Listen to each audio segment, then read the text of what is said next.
Hi, my name is Rosie, and I failed my 2024 no-buy. 2024 has been a crazy year, and it was my first time attempting a no-buy. Lots and lots of stuff has happened. Life-changing stuff that set me back, stuff that will hopefully eventually put me forward, but yeah, so I figured I'd explain to you all the things that I did wrong, all of the factors that got me to where I am, and the stuff I'd recommend you avoid doing if you want to succeed at your no-buy.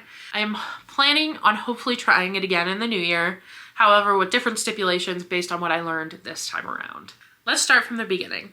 I began researching and learning about the no-buy year, no-buy month, no-buy challenge about a year ago, last November. So I watched a lot of videos. I've mentioned the people that specifically I have looked to before to like get my framework of what I wanted my no-buy to be. Specifically, the person who started me on this journey was Cynthia Dubois. I'm not sure. I have not heard her last name said aloud yet or in a while. I don't know. But her and then Grace Nevitt, I will link them both down below. They're the people I mainly followed when it came to no-buy content and what they've done and how it has helped. I looked into them, I came up with my whole plan, and I was like, you know what, this is perfect. Like, this is exactly what I need. I want to get my finances right. I need to stop racking up debt and being smarter about it, and so I can build a better future for myself. I turned 26 this year, and so as we approach the later 20s, I would like my 30s to be financially stable because I have never had that. And that was supposed to be this year. I'll link my original no-buy down below to if you want to see what my like outline was on what I was buying, what I wasn't buying, and what was a maybe. So I had like green light, yellow light, red light. In general, I had like pretty much don't buy anything except groceries and essentials, except for a few main large purchases that needed to be made. We had just moved into this house at that point. We did not have the furniture for a house, and then along with that, my computer was dying, and a couple other emergency things popped up along the way. So I ended up making a lot of very large purchases this year that most were accounted for in the no-buy, but not all. And the first few months went wonderfully. Well, wonderfully compared to the back end of the year. Anyways, from January to May, I had set out, on this no-buy, and each month I'd try to focus on a specific area, whether it was like very specifically, I wanted to get rid of books, and I really could not buy new books unless I had a gift card or stuff of that nature. Along with no new clothes, I could thrift clothes, but I couldn't purchase brand new ones. And so I personally, when it comes to what's going on up here, two of my main coping mechanisms are spending money and then binge eating. With these crackdown restrictions that I'm putting on myself of you can only buy this specific type of clothing through this specific process and that's it, along with no takeout, no like trying to cut down going to restaurants and stuff like that. I was doing okay for a little while, but when life got crazy in other areas, with those two as my main coping mechanisms, the rest of it spun out of control. And I was not able to continue with the no-buy as I had planned to do. So up until May, and May I had planned to give myself a month off for my birthday to, act normal, do whatever I want. I figure, oh, it's close to the middle of the year, that's great. And then May, I got very sick. I got COVID, and then immediately afterwards I had a respiratory infection, and from then through the middle of September I ended up being sick almost every other week. I went to the hospital at the end of August. I was also traveling a ton, mostly for work. I had 3 work trips in the span of a month and a half, which is just not normal for me. And along with that, I also had other trips I was taking, and then I had 2 personal trips then plugged in there. So I really wasn't spending a lot of time at home in a normal routine. I was eating out a lot. I was in new places, so I wanted to buy things and I wanted to get souvenirs, and I was like, oh, I'll start the no-buy again next month. I'll just start it again next month. Oh, well, I mean, it's fine, right? No, it's really not fine. At the end of last year, I had taken out a $10,000 $12,000 loan, but $2,000 of it immediately went to like paying something on the loan. So it was $10,000. To pay off my credit cards as an advance for an inheritance I was supposed to be getting from my grandfather's will. There have been a lot of legal issues with my grandfather's will due to a member of the family I shall not name.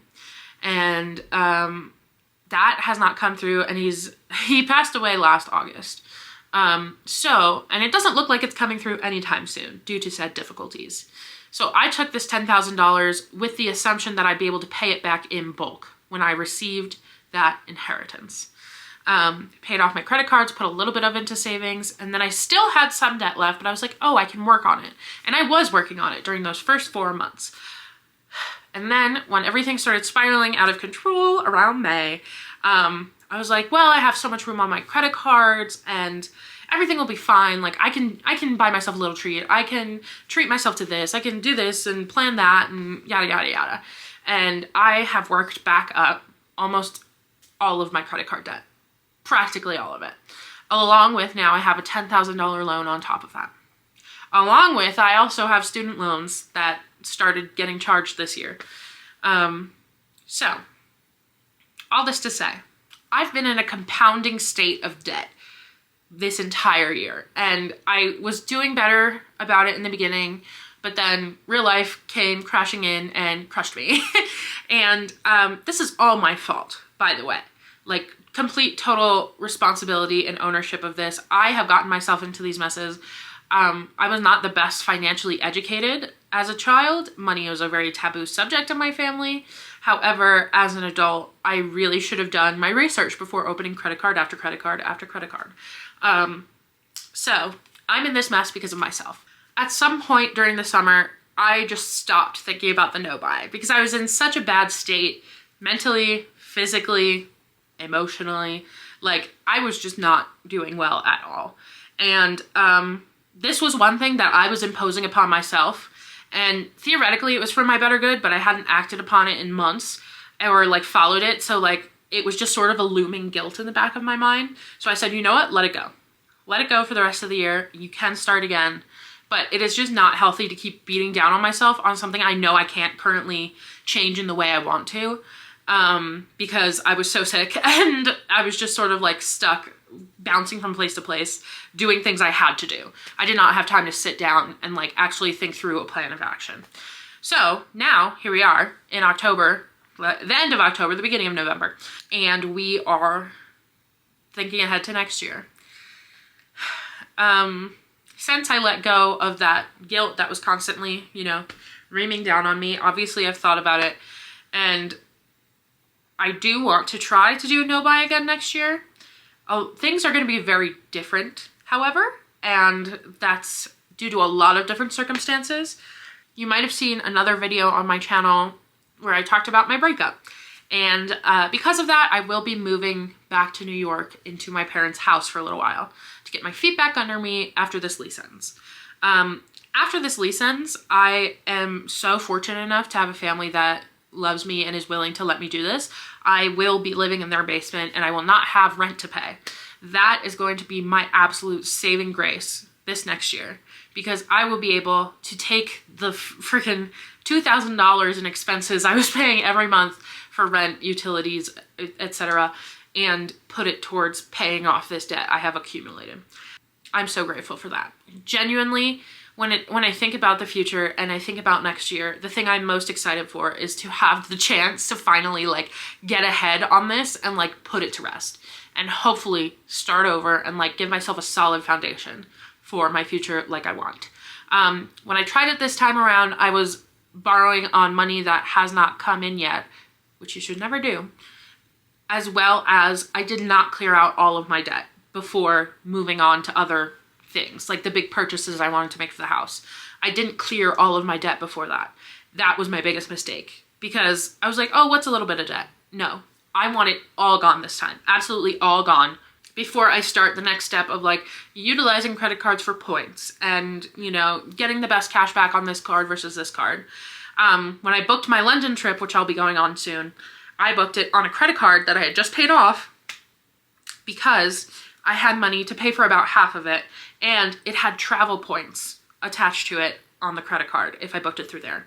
So I did that, and then I paid that money I had on it, and then other expenses came through, and I didn't have the money to pay for that, and it just sort of piled up until now that credit card is almost maxed out again. And it is very frustrating looking back on the debt I've taken on that just like really didn't need to be. So I feel like going through all this and then going through another like really terrible summer that really just changed. I feel like it changed me fundamentally as a person. I definitely have a different POV on life. And I'm absolutely going to have a different life a year from today. I am going to be in a different state, in a different home, back with people I've known my whole life, back with like a really strong support system. Not to say I don't have one here in Denver, but my one back in New York is a lot bigger. And my community is really mainly there, along with a few friends that are scattered throughout the world. But the idea of going back there and accomplishing this and tackling it makes me very excited. One thing I've been jealous of have been that like going home. I have a few friends who still work from their parents' house, like live at their parents' house and are just saving up until they can go get a place of their own. I tried to move out way too quickly, just because I was ready for independence. And I think like, I'm still very glad I got my New York apartment when I did. I did it in 2021 when there was pandemic deals going on and I could afford to live alone, just barely, really not. That's how I started my debt. But, I loved that apartment and I loved doing that. So I'm still grateful for the experience. However, having moved across the country and having all of this debt and it just sort of like is never ending expenses, seeing my friends who are living at home and saving their money, I was like, dang, you're just so smart. I should have done that longer. I made a big mistake. And now to have this like hard reset on my life and my finances, obviously there are a lot of emotional things I have to work through as we get to this point. And I need to unlearn these coping mechanisms, which I had tried doing. However, other more pressing matters got in the way as my life exploded. So I feel like I'm rambling, but this is genuinely just my thought process around the whole no-buy situation. I'm so excited to have the chance. This is like a second chance I never thought I'd get. So I'm taking it as seriously as I possibly can take it. I want all of my credit card debt down and gone within a year of moving back into my parents' house. And with that, I want to then start saving and create a really good, savings safety blanket, safety net.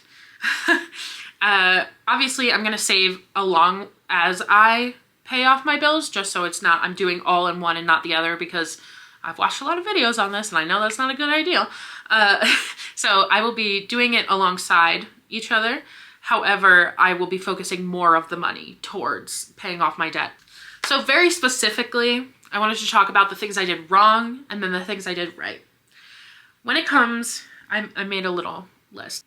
So the first big one in the mistakes category was relying on borrowed money. Like I said, I took out that loan under the impression that I'd get the inheritance sometime soon. That was almost a year ago, and it's nowhere in sight. Along with that, sort of coupled with it, is using Afterpay, like payment plans. Obviously, sometimes it is necessary for larger purchases that you need. However, if you can avoid doing it, I got to a point, this was like last year, and I'm in a similar space, but not quite as bad. I've been doing my best to avoid these Afterpay type programs, but I have fallen into the trap, especially recently as I've been emotionally shopping, and I've been like, wait, stop. Because I don't have the money to do this, where I had gotten to a point where it was like every other day a new Afterpay charge was coming out. It would be like $15 here, $20 here, $60 here. And while the idea of paying it in segments was great at the time, having them line up with all the other payments, it was just like I was making huge purchases every week, essentially. And I had made that purchase a while ago, and then I just had to wait it out until I was done paying it. And that I think was the biggest secret, like, financial sucker on my bank account, was when I was not checking the apps and seeing what payments were due when. Now, at the very least, like every payday, immediately I go into the different apps for Afterpay, Klarna, what is it, Shop Pay. I think those are like the main three. And I check to see if I have any payments due within the next 2-week like cycle before my paycheck comes again. Because I'd much rather just get those out of the way early so I know that they're not surprise coming out of my paycheck after. Next, something I've worked on in therapy for years now, but still fall victim to, is an all or nothing mindset, very black and white. In my head, if I was not following the no-buy plan exactly to the letter, the way I had set it up, I was failing. And so I might as well just keep making bad decisions because I made one already, so today's a loss. And that type of thinking follows me into many areas of my life, and I've been working on it. However, when it comes to money and when it comes to me being stressed, emotional, upset, like when I start buying things, it'll be like I sit down for like 2 hours, I'll fill up a cart, and then it's like, oh, I can afterpay this, and then I'll hop to the next one and I'll be like, well, I have a little left on my credit card, and like I'm already being bad today. And that obviously just digs your hole deeper and deeper and deeper. So that mindset of like, if I'm not doing it perfectly, there's no point in doing it at all, does not help. I need to get so much better about resilience, about getting back up again, accepting like you can have a bad moment, a bad event, a bad day, but make the next one good. Rather than if I have a bad day, it is so likely to lead into a bad week where I just keep repeating the same mistakes because, oh, yesterday was bad anyway. This whole week is lost. So I'm working on that, but certainly has caused a lot of issues for me along this journey. So if that is something you also struggle with, I would suggest working on it because I can see the light at the end of the tunnel. There are moments of clarity where I'm like, oh, this is how it can be. And I know that the more I work on it, it will get easier, but God. It's hard. It's hard. Next, and this is absolutely no shade, no insult whatsoever to my former partner, but the next one is using Splitwise to cover all of your payments and not settling up at the end of the month. We've been using Splitwise for over a year now, and we just sort of settle up occasionally, but it has turned recently into I keep putting more and more money into the Splitwise, and due to, you know, certain financial circumstances, like I end up covering a lot more, but then that also means I'm out a lot more money up front and I'm waiting on a payment back. So I would say to like set, if you are doing something similar, I think Splitwise is a great tool, especially for like trips or roommates. But if you do settle up at the end of each month, I definitely think like the pressure of that will be taken off.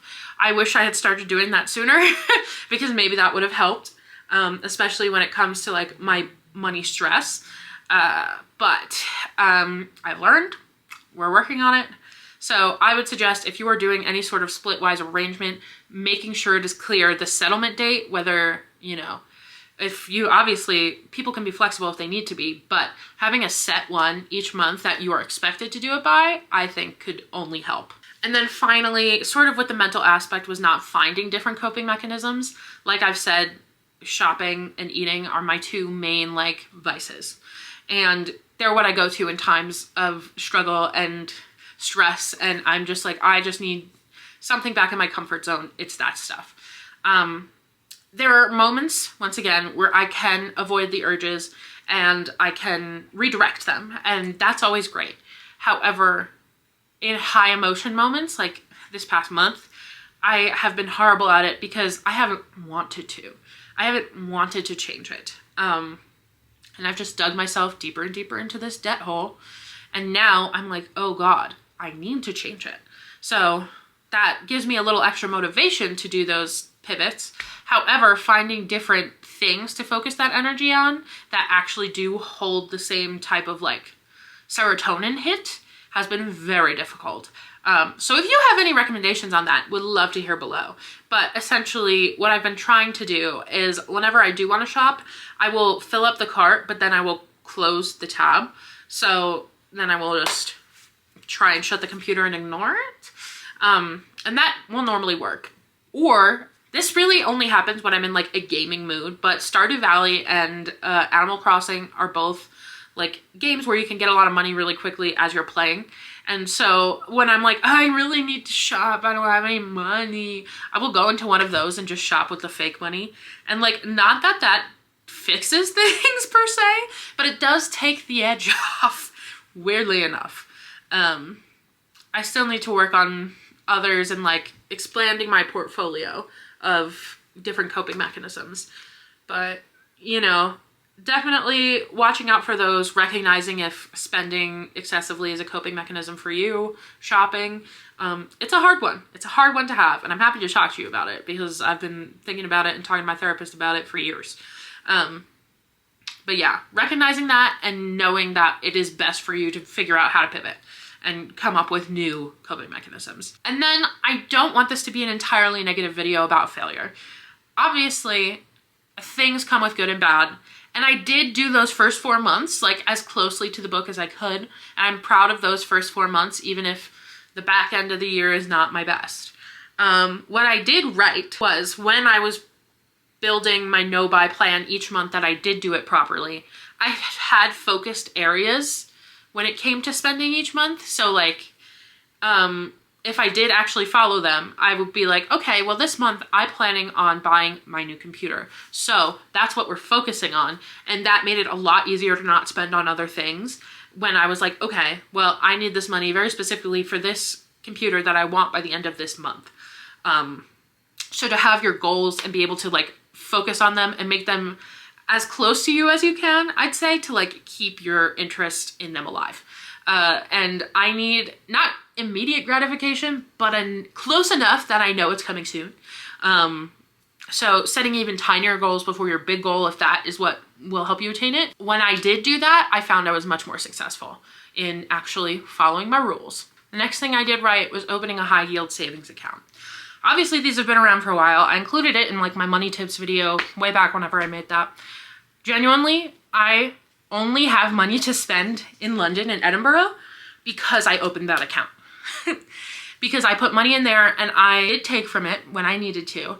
However, there is still like a tiny little chunk of money left, and that has been growing since I put it in there. I mean, not very much, but a little bit. And it has been helpful to have a separate place that is a little harder to reach. So when I am saving for things, like I'm not more tempted to like just take it out because it's a quick transfer. And then the last thing I did right, as I mentioned, was get back into therapy. Personally, I had taken a break after my therapist left for maternity leave back in July. And I was just sort of like putting up with it. I wasn't really taking my meds. I was not thriving. And then all of this stuff happened with my dad, with the breakup, with getting sick a million times, being broke. And so I gave in and I decided to see an interim therapist until my other therapist came back. I just have had a bad previous experience, so I was very hesitant to do it again with an interim therapist. But recognizing my limit and how far I had reached it definitely helped, because even if money is not the main thing that we are talking about, being able to process all of my emotions with a professional and like talking about the idea of coping mechanisms in general, and like when I do act out and try and like just indulge in these vices and can't like get my way out of my hole that I've dug myself, it is just so helpful to have some third party who is on your side, who is like, basically this is how I see it and I want you to get better and here's our plan, and to like have someone to hold that accountable for you. I'm very grateful that I got over my hesitancy and have been seeing my intern therapist, because otherwise I don't know if I even would have made a YouTube video for the rest of the year.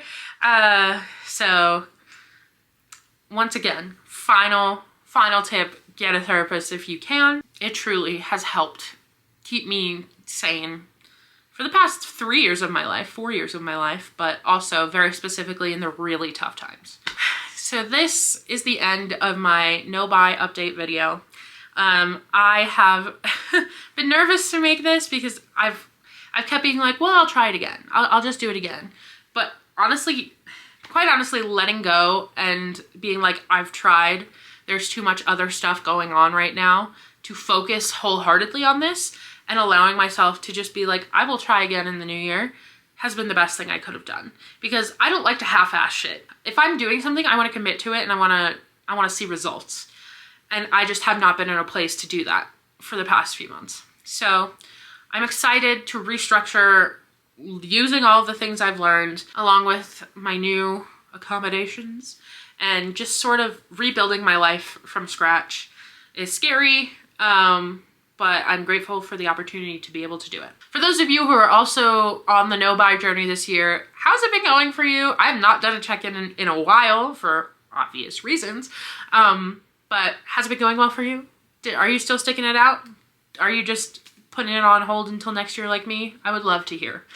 And if you have any tips that you've found over this past period that you would like to share, please let me know, especially because I really want to put a lot of thought into how I'm going to structure the next no-buy that I try. And I think, you know, hearing from others is absolutely just going to help. It always feels so good knowing that there's a community of other people trying to do the same stuff, also maybe struggling, but maybe also succeeding super well. And I want to hear from all of you. So yeah, that's where we're at. It's not great, but the future's bright. There is a light at the end of the tunnel. Yeah. Thank you so much for watching. If you made it all the way to the end, I appreciate you. If you are interested in this type of stuff, I just post about my life and what's going on mainly. And I mean, money stress is a big part of my life, so I'm trying to be as transparent about it as possible. Along with that, I post like lifestyle vlogs, daily vlogs. I'm going on a lot of trips. One back to New York City. I came back from one already, and the vlog for that will be up soon for San Diego. And then I'm going to London at the end of November, London and Edinburgh. So if travel vlogs are your thing, that would be a fun thing to stick around for. I'm also considering doing like a price breakdown of our days abroad, just to see like how much everything costs, because I find that interesting. I love watching when people do that. So maybe I'll do that. I'm brainstorming out loud. Anyways, thank you for watching. I love you very much. My links are always down below if you want to connect anywhere else. And I hope you have a fabulous whatever time of day you're in. And I will talk to you very soon. Bye.